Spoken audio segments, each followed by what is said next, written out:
అన్నయ్య నీకు ఎంత పనున్నా ఒక్కరోజు భటుల్ని పంపించు, నువ్వు మాత్రం భోజనానికి నా ఇంటికి రా, ప్రేమతో నేను వండి పెడతానంది యమున. మన్నించి యమధర్మరాజు కార్తీక మాసంలో శుక్లపక్షంలో విధియ తిథి నాడు యమున ఇంటికి భోజనానికి వెళ్ళాడు. ఏం చెయ్యాలి అన్నయ్య వస్తే? పరమ ప్రేమతో చిన్నప్పుడు అన్నయ్య ఏం తినేవాడో, ఏదంటే ఇష్టమో ఆ మాటలు చెప్తూ కబుర్లు చెప్తూ ఇంకొంచెం తిననయా ఇంకొంచెం తిననయా అంటూ అన్నయ్యకి ప్రేమగా వడ్డించింది. తిన్నాడు. ఏం కావాలమ్మా నీకు అని అడిగాడు. మరి దేవతా సంబంధం కదూ, వరం ఇవ్వాలి.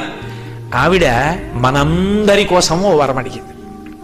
అన్నయ్య ఇది జ్ఞాపకం పెట్టుకుని ఈ తిథి నాడు ఏ అన్నయ్యని ఏ తమ్ముణ్ణైనా సరే, ఏ అక్క అయినా ఏ చెల్లైనా ఇంటికి పిలిచి అన్నం పెడితే ఆ అన్నం తిన్నందుకు ఆ అన్నకి కానీ తమ్ముడికి కానీ అపమృత్యు దోషం లేకుండా చెయ్యన్నయ్యా.